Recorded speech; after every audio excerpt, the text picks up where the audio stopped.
Au début de la Deuxième Guerre mondiale, la situation économique du Canada, du Québec, c'était quoi? Bien, c'était pas idéal. Il faut se rappeler qu'il y a eu la crise de 1929, ce qu'on a appelé le crash de la bourse à New York. Ça se passe aux États-Unis, puis on se dit, bien, c'est ça va juste toucher les États-Unis. Pas du tout. L'écho va arriver jusqu'ici. C'est un taux de chômage qui est catastrophique. Les gens savent plus quoi manger. Il y a des soupes populaires. Il y a des soupes populaires. C'est vraiment pas facile. Donc, quand la guerre éclate en 1939, on est encore dans les restes du grand crash économique. On n'a pas encore complètement relevé la tête. Donc, pour certains, c'est un peu une bénédiction que de voir une guerre arriver. C'est une expression qu'on entendait de nos oncles. En tout cas, moi, j'entendais ça. Ça prendrait une bonne guerre pour partir, ça. T'sais. C'est affreux à dire parce que ça sous-entend que des morts, c'est rentable économiquement parce que ça permet à l'économie de se relever. Sauf que c'est un peu vrai. Pourquoi? Parce que dans une industrie de guerre, tout est organisé pour produire au maximum.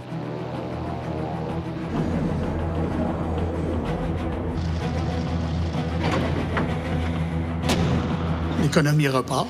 Oui. 1939-40, il faut fabriquer beaucoup de choses. Les gens vont travailler dans les usines, les salaires sont pas mauvais.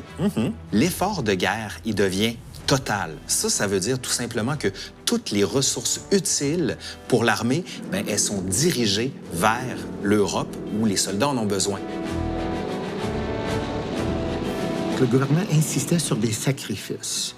Et le patriotisme en général et les besoins de la guerre, surtout à partir de la chute de la France en 1940, voulait dire que la majorité des Canadiens étaient prêts à subir des sacrifices.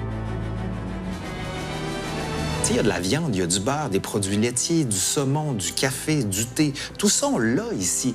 Mais le problème... Il n'est pas accessible. Il n'est pas accessible parce qu'on l'envoie surtout à l'armée de l'autre côté. Le 22 juin 1940, à peine 9 mois après le début de la guerre, la France capitule. La Grande-Bretagne se retrouve pas mal isolée face à son ennemi. Et c'est pour ça qu'elle a absolument besoin de l'aide de ses alliés de l'autre bord de l'Atlantique. Plus la guerre avance, plus l'effort du Canada va s'intensifier. En fait, on fait tout ce qu'on peut pour aider. Les usines tournent à plein régime pour fournir l'Angleterre en armement, en biens de consommation, en nourriture. Mais plusieurs de nos navires sont coulés au large par des sous-marins allemands. En 1942, on décide d'établir un système de rationnement pour s'assurer que personne ne manque de rien.